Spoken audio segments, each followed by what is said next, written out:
Breaking news: the family of a 12-year-old pupil of Dowen College, Lekki, Lagos State, Sylvester Oromoni Jr., has announced the burial of their son. Sylvester died on November 30th, 2021, after he was allegedly tortured by some senior students of the college who reportedly wanted to initiate him into a cult group. And now the family has announced the burial of their son, which has been dated Saturday, January 27, 2024, with the final rites to be conducted at Ogbe, Ijo Warri Kingdom, Delta State. Exactly 2 years ago, precisely on November 30th, 2021, the death of the 12-year-old Sylvester Oromoni Jr., a pupil of Dowen College, Lekki, Lagos State, was announced in a controversial circumstances after he was said to be tortured to death by some senior students who wanted to initiate him into a cult group. Until date, the family is yet to get justice in this matter. Sylvester was born on December 4th, 2009, where he met a devastating end on November 30th, 2021, succumbing to injuries inflicted in a Halloween assault by his fellow students. And before his untimely demise, Sylvester was renowned for his exceptional intellect and maturity beyond his years. A young mind brimming with potential, he demonstrated remarkable initiative and an extraordinary sense of humor, endearing him to those fortunate enough to cross paths with him. Sylvester's insatiable passion for knowledge, particularly in the fields of computer science, programming, electoral science, and his special interest in football had set him apart. His absence has left an irreplaceable void in the lives of the family and in the lives of those who hold him dear, and his legacy will endure throughout the memories of the profound impact he made on those around him. At this point, Sylvester's memory would reflect on the lives of his family. He was a really brilliant young mind. The community of the family really mourns the loss of this promising scholar, whom they will always continue to demand justice because he was murdered in cold blood by his fellow students. Now, marking the 2 years anniversary of their son's brutal and untimely demise, the father of the deceased, Sylvester Oromoni, last year had told news reporters that as a family they would not stop crying out for justice for their son.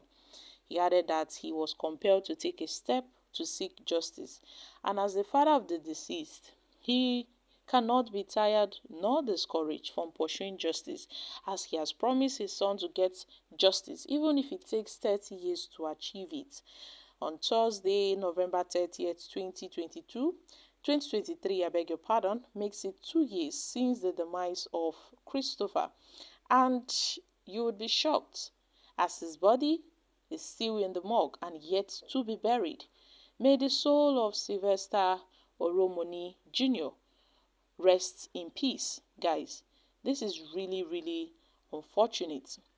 It is unfortunate that the death of Sylvester, which really generated condemnation, and it gave room to a series of protests by civil society groups and women across the country. It brought about heated controversies.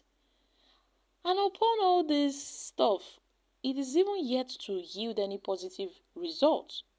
It is yet to yield any positive results 2 years after, following the alleged delay tactics by some officials of the Lagos State government.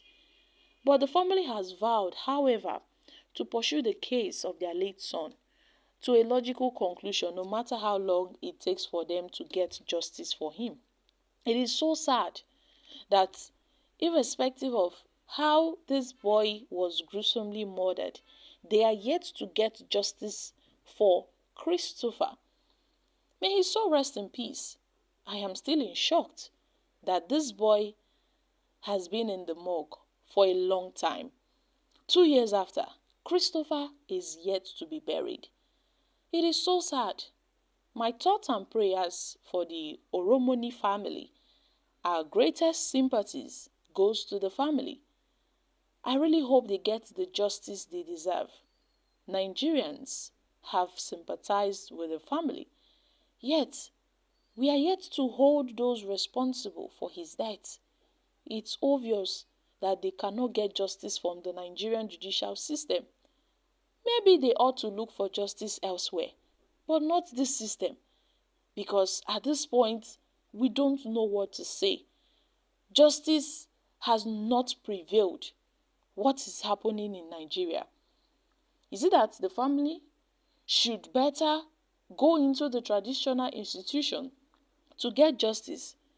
That may even be the best option, since the Nigerian judiciary is delaying this matter and the Lagos state government are not helping matters at all.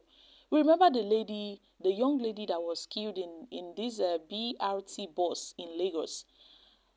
This lady was a very promising young lady. She had a twin sister, but yet her life was taken, and they are yet to get to the root of this issue. They are yet to get justice for the life of this young lady. This happened in Lagos, and here we are talking about Christopher and other persons that have been gruesomely murdered, tortured to death, bullied in one way or the other. They are yet to receive justice. I really hope that Nigeria rises above this level where families would be crying for justice and yet justice is not given. It is so sad and terrible that at this point people can do anything they like and they get away with it without the law catching up with them. Those people should be held accountable for bullying and ending the life of this young lad. It is well with Nigeria, it is well. But then we send our heartfelt condolences to Sylvester Oromoni's family as they prepare, the funeral of their son who was allegedly bullied and tortured to death at the Dowen college. So guys, I'm dropping here. Kindly share your thoughts on this in the comments section.